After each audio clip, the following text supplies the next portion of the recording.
Hey, what you doing? Trying to find a good movie to watch. Do you have any ideas? I forgot who I was talking to.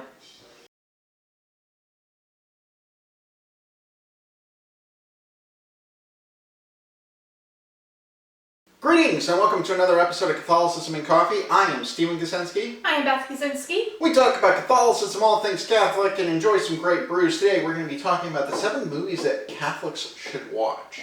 Now this is not any official declaration from the Church or the Vatican, but these are 7 films that we think that hold some good Catholic values. We're really big about this. If you haven't been watching us for more than 5 minutes, you may not know. But these are 7 films we think you should take a look at if you're wanting to find some good Catholic virtues that you can watch with, say, your kids. Most of these are pretty good. Yeah, they're about PG-13 or below, so we should be alright there. Passion of the Christ is not. One of them is R-rated, but I think once you know which film it is, you'll know why. I kind of gave it away, but we'll talk about that in the interim. Yeah, so for first movie on our list, let's just talk about Passion of the Christ. Catholics should watch this. Once they're old enough, obviously. Mm-hmm. Because I don't think there is a film that better portrays what the crucifixion looked like. I don't think there's a better piece of art that depicts what the crucifixion actually looked like. And I don't know what it actually looked like. I wasn't there. Obviously. Yeah. But the amount of study, the research that went into making the film is shown in the final product. Yes, and just the brutality of the event. It's just like, wow. Because we hear about it from the time we're toddlers. Oh, Jesus died on the cross for us. But do we really understand what that all entailed? I sure didn't until I saw this film. I'm like, holy moly. And the funny thing is, they probably actually held back some elements. They probably did. Because they didn't want to get an X rating or something.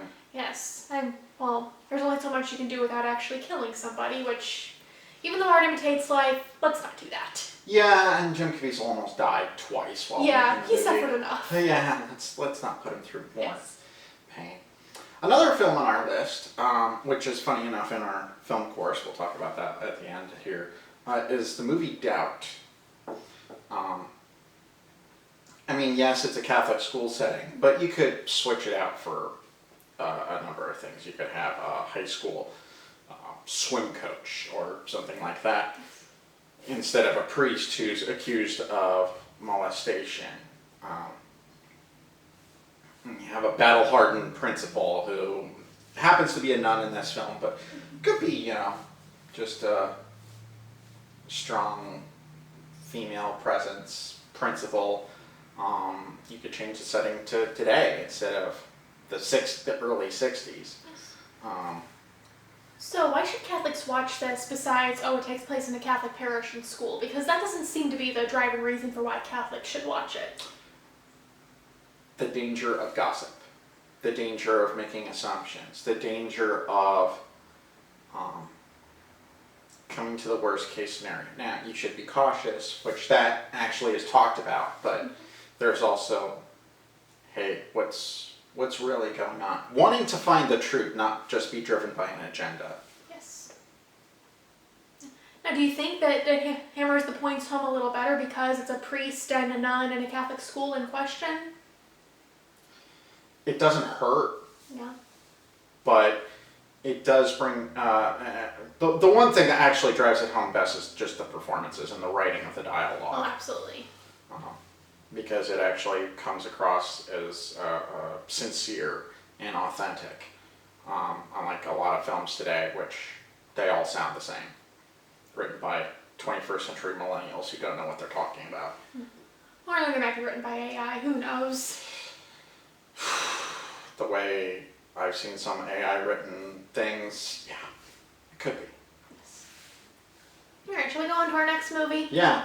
Alright, so this is a personal favorite of mine, The Sound of Music. And again, yes, we've got a bit of a Catholic setting. We've got Maria who wants to be a nun. We've got all the sisters.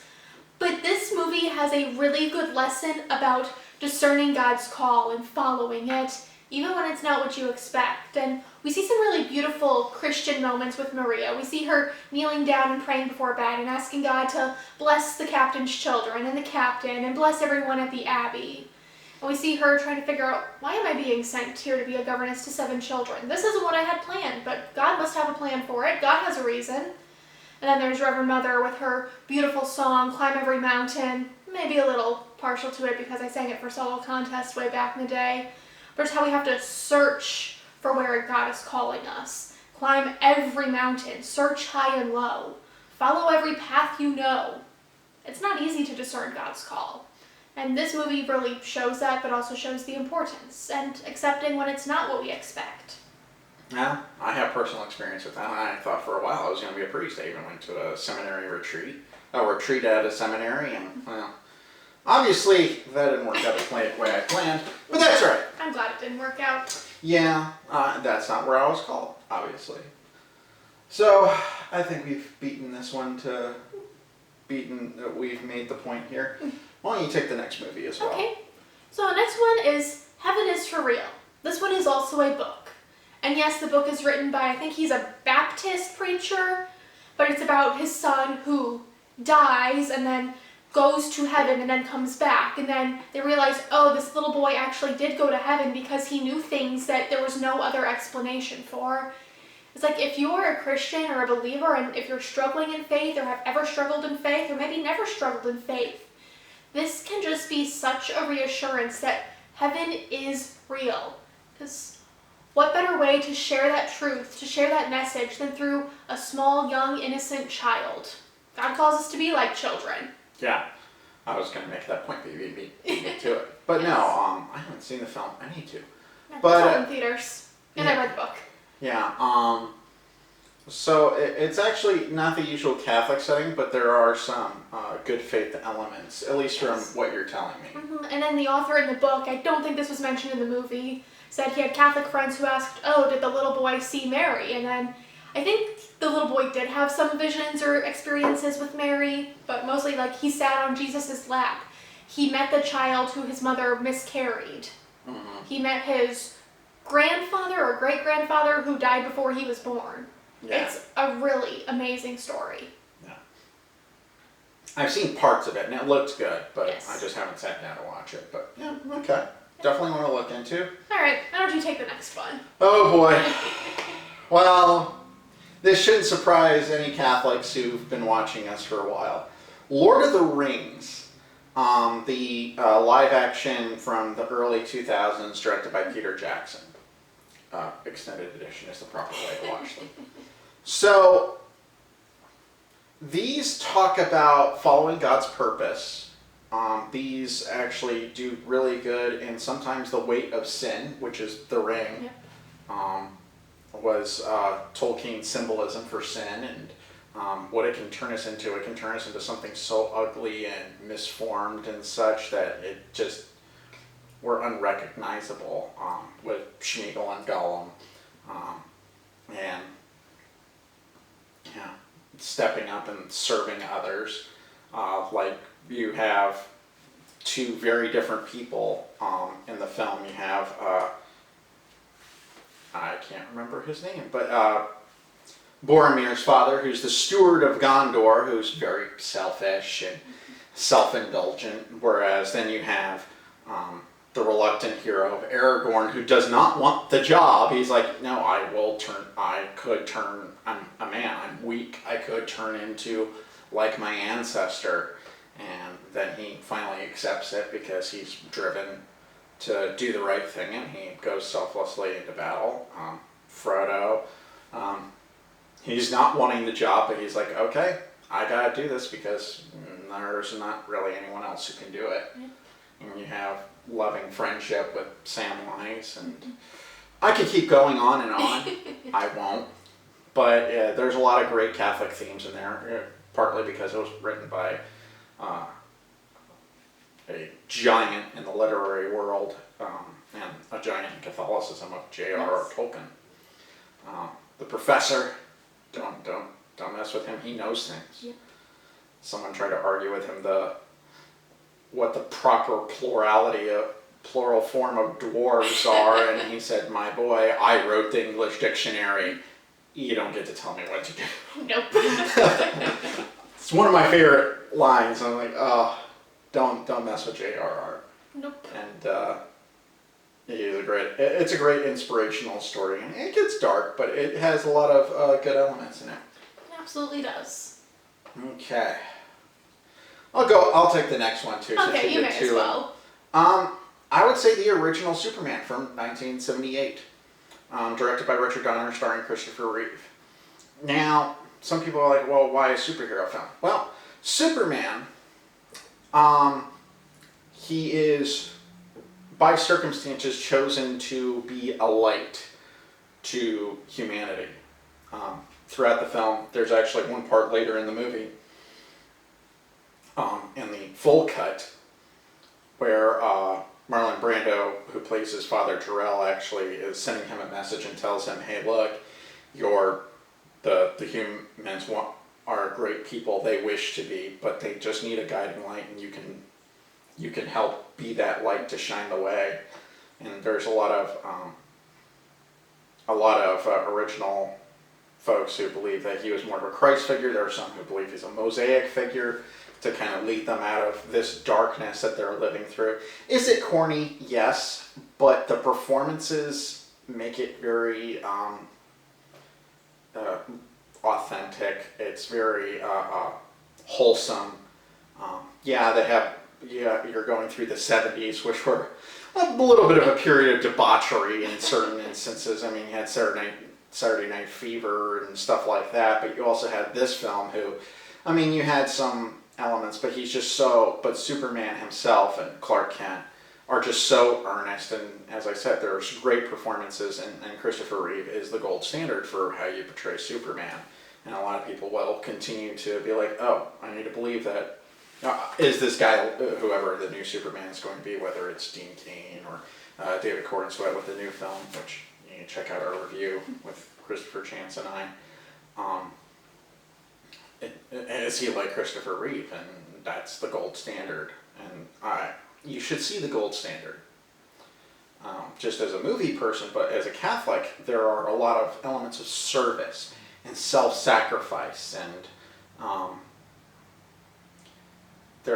as I said, there's a lot of good stuff in there, and trying to do the right thing, despite our own personal wants or desires. So, that's my 2 cents on that. Alright, so I think we're on our 7th film. Mm-hmm. So, one that we've talked about a bit, It's a Wonderful Life. So, yeah, you've got an angel who's apparently George's guardian angel, although that's a little fuzzy there, considering he doesn't really know much about George Bailey at the very, very beginning. But besides that, we just have a wonderful example of service in the character of George Bailey, because he does not like his hometown. He's not a huge fan of the family business, but he sees what is needed. He wants to take care of his family despite how miserable he seems to be a lot of the time. Yeah, there's a scene in the film where his brother comes back with his new wife, Yes. and his wife tells him, "Oh, my dad offered him a job," and Harry is the brother, yes. Harry is the brother, and Harry says, "Well, I'm not gonna. I can't do that. I'm not gonna abandon you. You can. I'll take over, and you can go do what you're supposed to do, George." And George then takes the wife aside and is like, "Hey, how good is this job? Will he be able to accomplish and take care of things and such?" And she goes, "Yeah." And he goes, "Okay." Then he decides to make the sacrifice play and stay as the head of the building and loan. Yes, and taking over his father's place in the building and loan, because the reason George took over in the first place is because his father passed away. And that's not the only time George sacrifices, especially for Harry, because he works the building and loan for several years as a young man, saves up money so he can go to college. His dad passes away, he's like, I can't let the family business fail. He doesn't keep his scholarship or his college fund for himself. He gives it to his brother, which I don't know many siblings who would do that. Heck, he sacrificed hearing in one good ear for his brother because he saved him from drowning. Yes. So, He's just doing it. As Christ said, the truest form of friendship is knowing when to lay down one's life for one's friends. He laid it down for his brother. Yes, love your brothers. Love your brothers. Yep. Strengthen your brothers, which he does to Harry quite a bit in the film. And that's just one example, one person that George sacrifices for. Yes. There are tons of others that he sacrifices. Yes, he sacrifices for the whole town at several points. And also the ending of It's a Wonderful Life, it's just, I love that ending when George thinks all hope is lost, and then this town of people who he has been helping basically his entire life all come together saying, if George is in trouble, I'm there. Yeah. Heck, even the people who are coming to give him a writ to give money to help George, because they're moved by how he is as a person. Yes, because he helps them build homes that they can afford and they can live in. So, definitely a good the true form of Catholic social justice in there is helping others and taking care of the widows and orphans like we're called to do. Yeah, and giving what little you have, because George is not a rich man by any means. Not even close. Yes, but he uses what he has, what he can, his skills, his abilities, to help everyone in Bedford Falls. So definitely a movie to check out if you haven't already, or if you're feeling a hankering to rewatch it, especially during the holiday season. Go ahead and do it. Yeah. I mean, some may say it's a Christmas movie, but the events of the film, they cover all seasons. They really do. A graduation party in the spring, just the main events of the film, the climax, it's Christmas Eve. That's what makes it a Christmas movie. Yeah. So, those are 7 films that we think Catholics should watch. And not like, oh, you must watch this or you're not a true Catholic. And not our usual, oh, it's okay for Catholics to watch this because, but just, these have really good values and we think they're important to watch. Maybe you disagree, maybe you agree. Maybe there's a movie that's on your list that you think Catholics should watch that we didn't talk about. Drop those in the comments. Yes, please do. Yeah, we are pretty good about answering our comments, or at least liking them. Yeah, or reading them. Yeah, we read them. Yeah, we do not make the cats do all the work. No. Yeah, we need our tech support kitten to do more work. We need to give her more things to do. Yes, keep her busy, keep her out of trouble. Oh boy. Anyhow, so we do look over the comments. What other housekeeping stuff do we have? Well, if you liked this video, check out some of our other work. We have our Morality in Movies, a study of themes in films, Catholic themes obviously. There are several that we talked about today that are featured in that study. There are 2. 2 of them, yes. Got The Sound of Music and Doubt. Yep. And we did some changes on Morality in Movies because we were just looking at what the sales were like, and then we decided, you know what, let's try to adjust the prices a little bit. So now you can get a single lesson for $8. If you want to just watch one movie lesson, only $8. If you want a package, this is going to be 3 to 5 films that are similar in some way, usually by genre, and those run $20 to $30 if I remember correctly. Yep. And then if you want every single movie we have, that's I think $150. Yeah, somewhere around there. So please check them out. It's great for a study with your family, with your small groups at church. If you want to start a fellowship group or a ministry of some kind, there's a starting point for you. Yeah, we want to just provide you with tools to do some theological study. Yes. And using the medium of film to help you do that, because it's a great storytelling tool. It absolutely is. Properly, and I think the films that we choose actually do it overall pretty well. So, one other thing. If you liked this video, check out Stephen's book. Film Forming Faith. We have an introduction by Christopher Chance. He did a marvelous job with it. I go into various films where I talk about the themes or vices or the virtues that could turn into vices if you're not careful.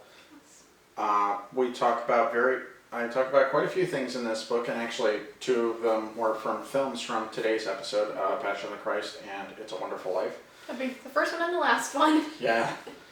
I bookended it pretty well. Bookend. Yeah.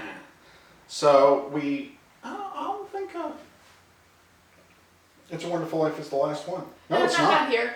The No. first film and the last one we talked about today. Oh, Our okay. book. Okay, yeah. Passion of Christ is actually the first film I talk about in the book. Yes, it is. But anyway, neither here nor there.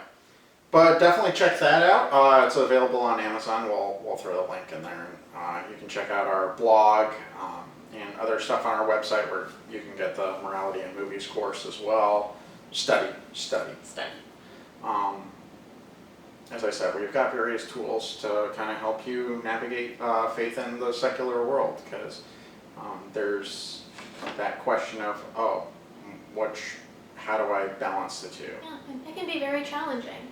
It is extremely challenging. We all deal with it every day, and we just have. So hopefully these tools will help you do that.